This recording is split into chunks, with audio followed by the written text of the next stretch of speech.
그 실제로 발생한 사건을 더더욱 생생하게 살려내는 종일TV 최종일입니다. 저번 회에서 짜다에는 왕룡장이 빤서를 위해서 그 성도시 강호 바닥에서 대가리를 선다는 뚱로마라는 놈을 찾았었는데, 왜냐면 그들이 상대가 류웨이인데 류웨이는 류한과는 달리 순깡패 양아치였으니 말입니다. 깡패를 빤설하려면 이 같은 깡패를 찾아야 하는 게 아니겠습니까? 이어 류웨이한테 전화를 척 걸어보던 뚱로마가 또 으쓱거리는데, 걱정 마라, 걱정 마. 이거 봐라, 이 웨이거가 내한테 친히 직접 찾아와서 빤설을 해준다잖아. 원래는 이러한 분이 아니신데 이 내매저를 빵빵하게 챙겨주는 거지 뭐. 하하하. 그렇게 이 뚱로마라는 놈이 지금 한참吹牛逼를 해대고 있는데 쾅! 그들이 룸의 문이 글쎄 이 구두발에 쾅! 하고 채워져 열려있는 게 아니겠습니까? 이어 거의 한 30여 명이 시꺼먼 양복 차림으로 쫙 빼입은 나그네들이 들어오는데, 뭐야 이 분위기는? 그 흡사, 이 싸늘한 차디찬 바람이 휘휘 몰아치는 게 아니겠습니까? 왜 이것이었군요. 내는 또 누구라고 이렇게 직접 찾아주셔서 저한테 멘트를 하지만 그 반갑다고 두 팔을 쫙 뻗고 찾아오는 뚱로마를 글쎄 이 대가리를 꽉 잡아서 이 막 휘둘러 대선 그대로 오른쪽으로 확 밀쳐버리는 게 아니겠습니까? 그야말로 멘즈가 개똥인 건데.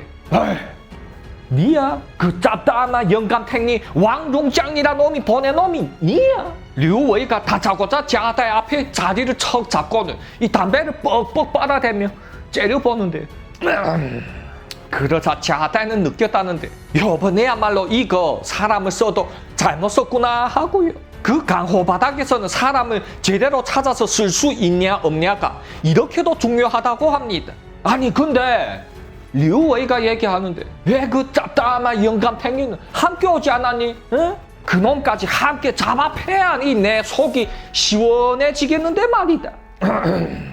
이 분위기의 이 패기, 짜다는 이 류웨이가 웬만한 놈이 아니라는 걸 느꼈다는데, 너 대체 뭐 하는 놈이야? 류웨이가 짜다한테 묻자, 자자 형님들, 이 소개는 제가 시켜드리죠.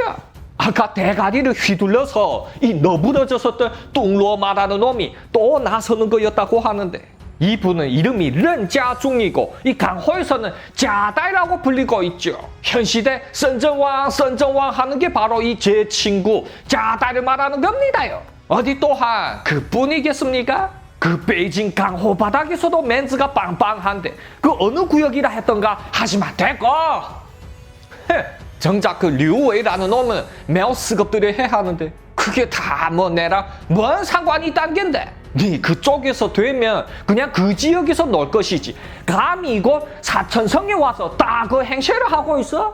어이 죽고 싶니? 네, 이 류웨이라는 놈은 원래 이렇듯 말을 팩하게 하는 놈이라고 하는데, 하지만 자다가 어디 이러한데 쫄릴 사람이겠습니까? 내는 우리 왕룡장 형님을 대신하여서 그냥 말을 전해주러 온 게요. 그 1800만 위인인데 깎아서 1500만 위엔만 줘도 돼요. 그래서 주겠소 아이 주겠소. 내 짜다는 그 태도만 알면 돼요. 그러자 류웨이는 뭐? 태도? 여러분 이야말로 뭐겠습니까? 니 만약 주면 좋은 게고 만약에 못 주겠다면 내 니놈을 또 어떻게 다시 해놓냐 보라는 게 아니겠습니까?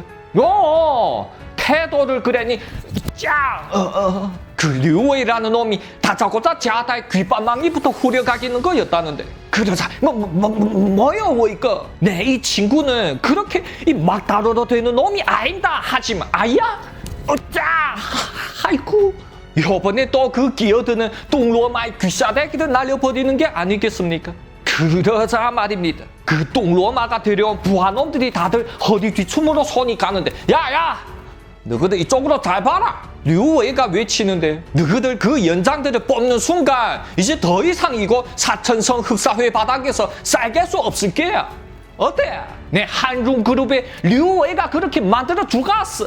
네, 그 류웨이 부하놈들은 이미 이 거의 10서너 자루의 권총들을 들고 있었다고 하는데, 근데 이 권총들은 이 전에 웬날 일당들이 쓰던 그 시꺼먼 오사시 권총이 아니었다고 합니다.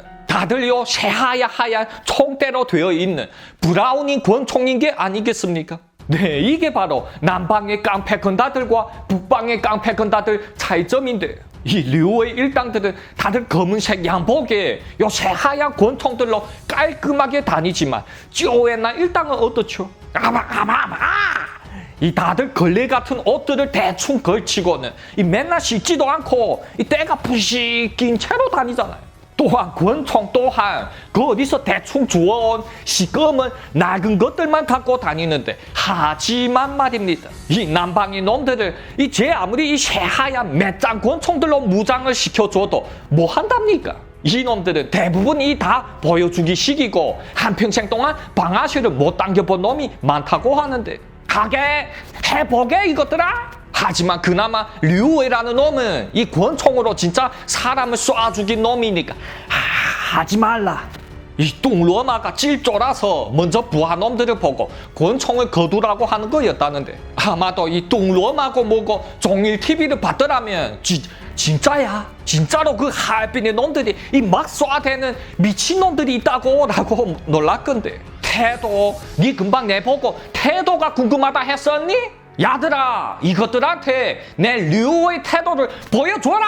그러자 이 류의 말 한마디가 떨어지자 그냥 쿵쾅쿵쾅 뒤에 수십 명의 부하놈들이 달려들어서 그 자다의 일당들을 막 밟아놓기 시작했다고 합니다. 네, 자다가 데려간 조수아의 띵젠, 이들도 다들 난다긴다 하는 주먹들이긴 하지만 어떡한답니까? 이들은 말 그대로 금방 비행기를 타고 도착한 몸인데 어디 가서 권총을 구할 시간이 있었겠냐고요. 따이거 쿵쾅쿵쾅. 그래도 이 부하놈들이 다들 자신이 몸으로 자다를 막아주면서 꼼짝달싹 못하고 얻어터졌다고 하는데, 이제 내 태도를 알았니 이것들아? 만약에 달토의 아이 되게 되면은 언제든지 다시 달려라. 내가 바로 사천성의 류웨이다 이것들아. 가자. 네, 그렇게 한바탕 신나게 밟아놓은 다음에 류웨이 일당들은 아주 그냥 기고만장하게 떠났다고 하는데, 그지? 아이고 괜찮니? 응? 자다야, 머리 괜찮니? 네, 아까 이 뚱로마라는 놈은 그냥 귓바망이 한 대 맞은 것밖에 없잖아요. 그에 비하면 자다는 비록 겁나게 밟혔었지만 그래도 어디 한 군데 부러진 데는 없었다고 하는데, 아이고, 자다가 얘기하는데, 뚱로마야, 이게 대체 무슨 일이라니? 응? 너가 전에 얘기하기를 너가 이곳 성도시에서 대가리를 선다며. 아니 근데 어떻게 저 류의 앞에서 이게 뭐야 이게? 이 자다가 너무나도 어기막혀 하소연을 하자 이 뚱로마라는 놈은 뒤통수를 쓱쓱 긁으며 얘기를 하는 거였다는데, 내가 이곳 성도시에서 대가리를 서는 건 맞다. 근데 저 류의 친형인 류한은 우리 전체 사천성에서 강바즈거든. 그래서 미안하게 되었다. 네, 이는 전에 여콩칭 기억나십니까? 그는 흥룡강성 안에 속해 있는 한계신 자무스에서 대가리를 서지만, 하지만 그래봤자 이 전체 흥룡강성 강바지 쪼웬난 앞에서는 어떠했었죠? 이 그냥 꼼짝달싹은 못하잖아요. 이는 다 이렇게 비슷한 경우라고 하는데, 하지만 그래도 이 뚱로마라는 놈이 달통은 잘 안 돼 하는데, 내는 있잖아. 만약에 류한만 없었더라면 저 류웨이 같은 거야 내 충분하게 제낄 수가 있네라. 근데 그의 친형이 류한이 이곳 사천성에서 재계에서나 이 정계에서나 다 웬만한 놈이 아니거든. 그래서 내는 그냥 꾹 참고 있는 거다. 네, 이 진짜로 싸우는 실력으로 치면 이 류웨이는요, 그 쪼웬날 리정광, 니엘레, 류용 이러한 제1선 따거들 중에는 끼지도 못한다고 합니다. 하지만 류한이 뒤에서 받쳐주니 그 시대 사천성에서는 제1 따거였었다고 하는데, 그래 걔네 재계 정계에서도 힘이 세야. 아이고, 자다가 아픈 몸을 겨우 일으키며 일어나는데, 그러자 자다야, 우리 빨리 병원이나 가자. 응? 그 류한은 이곳 사천성 바닥 안에서는 어쩔 수가 없어. 거의 뭐 무적 같은 존재야. 하지만 자다가 싸늘하게 째려보는데, 뚱로마야, 너 그걸 아니? 너가 이러니 자그마한 대가리 소리는 듣지만 강바즈 소리를 못 듣는 게. 그 죽이 되든 밥이 되든 끝까지 물고 잡아쳐야지. 응? 간에 재계와 정계 쪽에서도 된다며. 그러면 네 그쪽에서라도 끝까지 한 개겨봐야 되는 게 아니겠니? 네 이런 게 바로 이 큰 일을 하는 놈과 요 그냥 밑에서 제재부리한 일을 하는 놈들과의 차이점이라고 하는데 요 똥로마처럼 힘이 한계를 느끼고 포기를 해버린다면 어떻게 런상런이 될 수가 있겠습니까? 이 죽이 되든 밥이 되든 끝까지 달려야죠. 그러면 여러분 자단이 이번에 누굴 찾을까요? 그 류한인지 뭔지 재계와 정계 쪽에서도 된다며. 그럼 흑사회가 안 되면 그쪽을 노리면 되겠네. 띠띠띠띠 또 전화 한 통을 넣었다고 하는데 네 량거 어떻게 잘 보내십니까? 저 자다입니다요. 여기서 정구어 량은 이제 나이 80은 더 먹어 보이는 듯한 할아버지였다고 하는데 이게 누군가 우리 딸띠 아니니? 이거 무슨 바람이 불어서 우리 선정왕까지 불러왔다 그래? 오라! 네 이쪽으로 오라! 네, 이 정구어량이란 놈은 또 이제 그 종일TV에 나와 본 적 없는 새로운 컨셉인걸요. 이 한 매우 오래된 집에서 살고 있었는데 안에는 다들 몇백 년씩은 돼 보이는 골동품들이었다고 하는데 하지만 엄청난 큰 인물치고는 요 주변에 그냥 부하 딱 한 놈만 있었는데 네, 이 부하 놈은 딱 봐도 그냥 눈 한 번 깜빡 안 하고 이 사람을 갈기갈기 찢어버릴 것 같은 그러한 놈이었다고 하는데 왔니? 근데 그 자다의 아래 위로 훑어보던 정구어량이 갑자기 말을 잃는 거였다는데 왜냐면 이 자다는 금방까지 놈들한테 짓밟히다 와서 온몸이 구두발자국으로 이 너덜너덜했었으니 말입니다. 허허허 어쩌다가 이렇게 자다에 너 똥로마랑 호형호재한다 하지 않았니? 근데도 왜 이 바닥에서 이렇게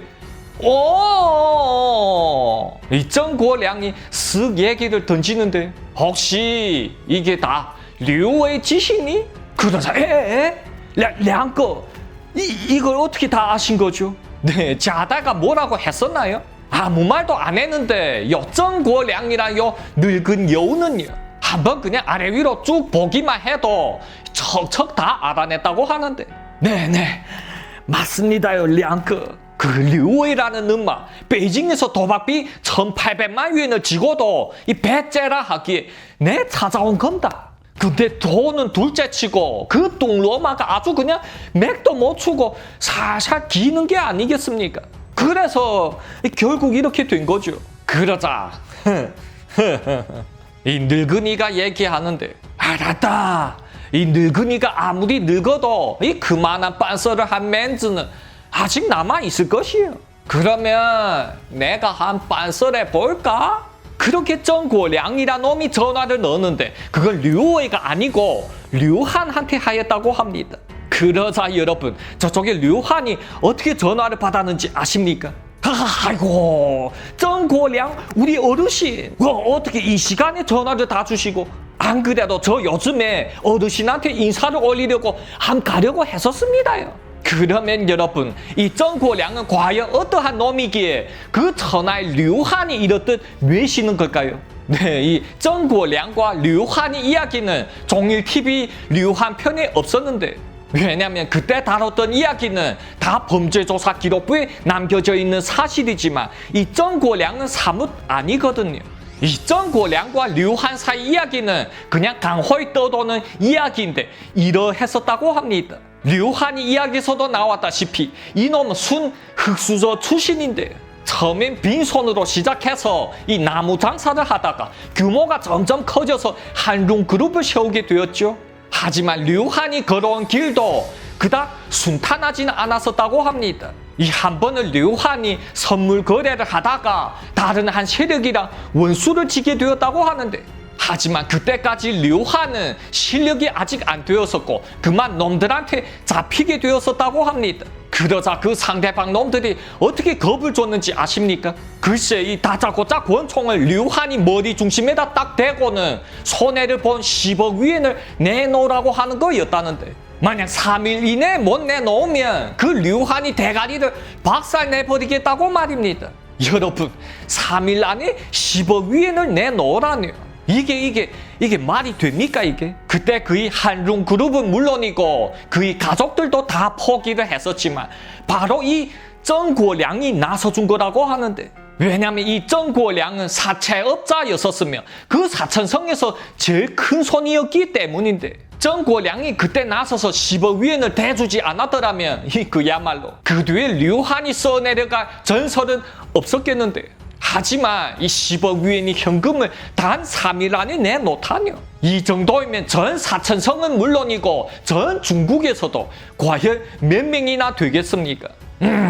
류한아, 정고량이 얘기하는데, 내 지금 여기에 짜다이라고 9명이 찾아왔었는데 이 너희들이랑 이러이러한 일들이 있었다네. 이 일이 자초지종을 쭉 다 들어보던 류한, 아이고, 제 아우가 큰 실수를 했었네요. 그 못 받은 돈이 1,800만 위엔이라고요? 그럼 그 돈은 제가 대신 내겠습니다.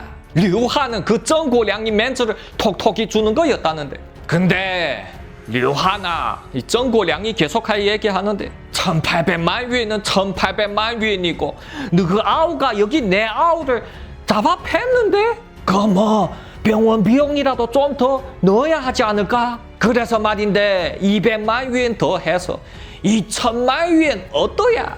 그러자 저쪽에 류한, 그게 어르신이 아우라고요? 아니 그렇다면야 200을 갖고 되겠습니까? 일합시다.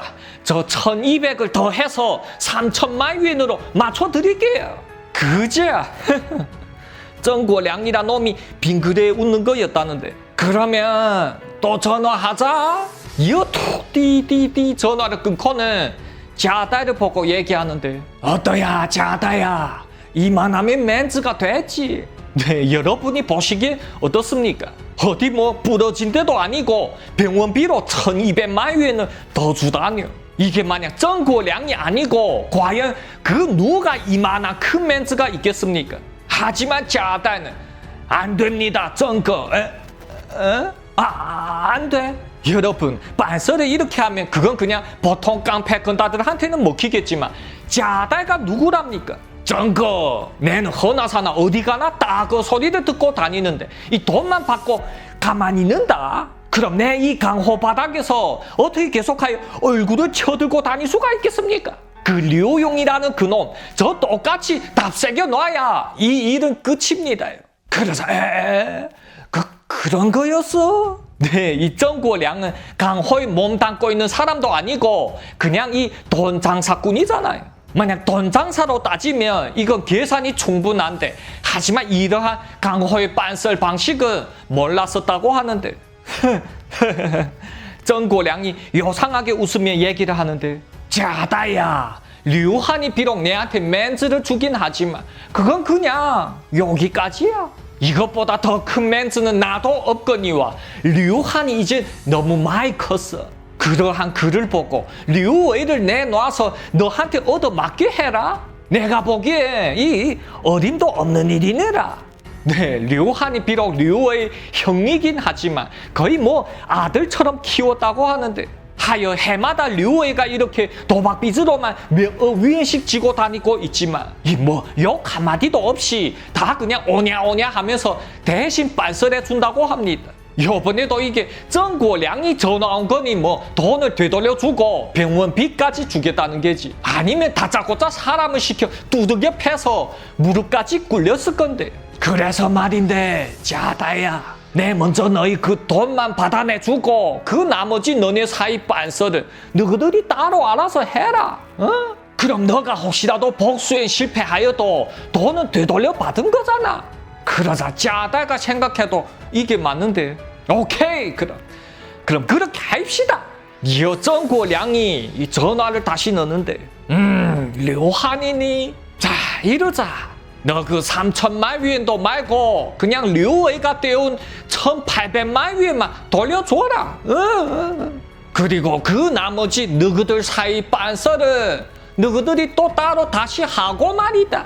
그러자 저쪽에 류한은 허허, 걔네가 그렇게 하겠다고 해요? 그럼 그랍시다 어르신. 그 1,800만 위엔은 제가 내일 이내로 어르신한테 드리겠고 그 나머지 빤서는 그 걔네를 보고 저를 직접 찾으라고 하세요. 예. 일 없습니다. 류한은 뭐 아예 신경도 안 쓰는 거였다는데. 네, 보셨나요? 이거 종일 TV에서 자달 멘트가 얼마나 셉니까? 그 전국구 따거라고 칭하는 자달가 글쎄 강호 방면과 재계 방면에서 다 그 류한을 어찌할 수가 없었다고 하는데, 이러니 류한도 종일TV 대표작이 될 만한 게 아니겠습니까? 하지만 여러분, 자다가 그만 가만히 있을 수가 있을까요? 네, 이제부터가 이번 이야기 하이라이트 시작인데, 그럼 그 아짜아짜하고 짜릿한 하이라이트 다음 회에 계속하겠습니다. 재밌게 시청하셨으면 구독과 좋아요 쾅쾅 박아주시고요. 다음 회에 또 再见